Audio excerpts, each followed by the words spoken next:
The tunnels beneath. They warned us about the tunnels under the old asylum. Once the asylum had stood as a towering stone fortress on the hill, its walls choked with ivy and broken windows like hollowed eyes watching over the town. Decades ago, it was shut down after rumors of strange occurrences and disappearances. The patients were relocated, the staff dismissed, and the building was condemned. But the locals knew that something sinister still lurked there, waiting.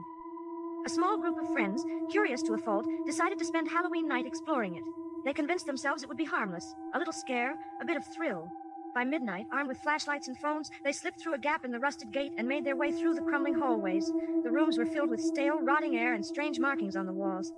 It seemed like more than just time had eaten away at the building. Then they found the trap door in one of the rooms.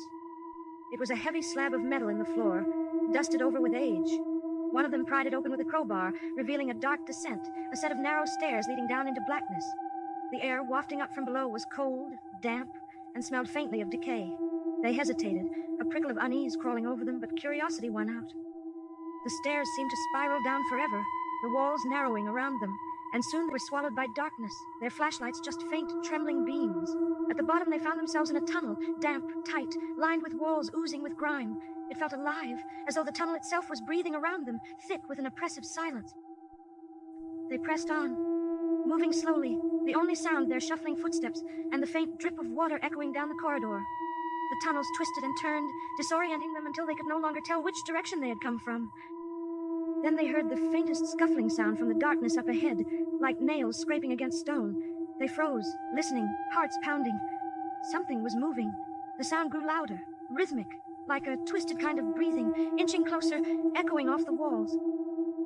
A shape materialized in the dark, a long, hunched figure, with limbs bent at unnatural angles, its skin pale and sickly, stretched tight over bones that jutted at odd angles. Its face was hollow, eyeless, its mouth fixed in a twisted grin. It moved with an unnatural twitching, its fingers too long, ending in claws that scraped against the walls.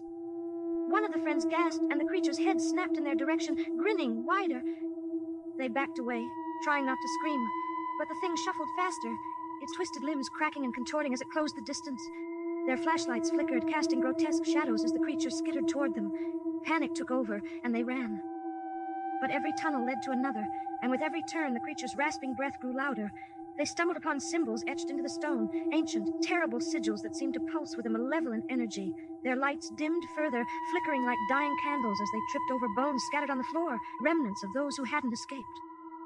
Finally, in the faint light, they saw an iron door at the end of the tunnel. Hope surged through them, and they sprinted toward it.